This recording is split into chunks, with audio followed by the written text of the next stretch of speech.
গত 5ই আগস্ট দীর্ঘ 16 বছরে এক স্বৈর শাসকের পতন হয়েছে, শেখ হাসিনার পতন হয়েছে। স্বৈরাচার শেখ হাসিনা এই দেশ থেকে পালিয়ে দিল্লির মসনদে বসে বসে এই দেশ নিয়ে গুটিবাজি করছেন। সাবধান করতে চাই, সতর্ক করতে চাই, যারা শেখ হাসিনার এখনো পর্যন্ত শেখ হাসিনার দাবিদারি করছেন, দালালি করছেন, রয়ের দাবিদারি করছেন, দালালি করছেন, আওয়ামী লীগের দাবিদারি করছেন, দালালি করছেন। আপনার আপা এই দেশ থেকে পালাইছে, কিন্তু আপনারা পালাইতে পারবেন না। আমাদের স্পষ্ট বক্তব্য, শেখ হাসিনা এই দেশের গণতন্ত্রকে তিলে তিলে হত্যা করেছিল, এই দেশকে একটি গুম রাজ্য বানিয়েছিল, খুন রাজ্য বানিয়েছিল, একটি স্বৈরাচার রাজ্য বানিয়েছিল। মানুষ দীর্ঘ 16টি বছর ভোট দিতে পারেনি। মানুষ ভোটের অধিকারের জন্য রক্ত দিয়েছে, প্রাণ দিয়েছে। আমি মিয়াজিকে তারা গুম করেছে। তাই বলতে চাই, নির্বাচন নিয়ে, নির্বাচন তারিখ নিয়ে কোন প্রকার তালবাহানা তামাশা চলবে না, চলবে না, চলবে না।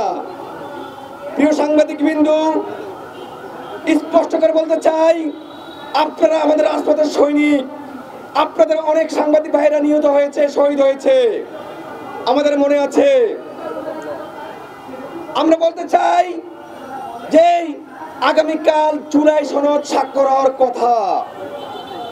জুলাই সনদের উপর ভিত্তি করে আগামী নির্বাচন হতে হবে এবং আগামী নির্বাচনের তারিখ নির্ধারণ করতে হবে। যারা আগামী নির্বাচন নিয়ে, জুলাই সনদ নিয়ে তালবাহানা তামাশা করবে, তাদেরকে জনগণ আগামী দিনে কাঠ গড়ায় দাঁড় করাবে ইনশাআল্লাহ। পরিশেষে দুটি কথা বলতে চাই। একটি কথা হচ্ছে যে জাতীয় নাগরিক জোট একটি নির্বাচন তারিখ নিয়ে আজকে যে প্রোগ্রাম দিয়েছে, জনজোট পার্টির পক্ষ থেকে এই প্রোগ্রামের সংহতি প্রকাশ করছে।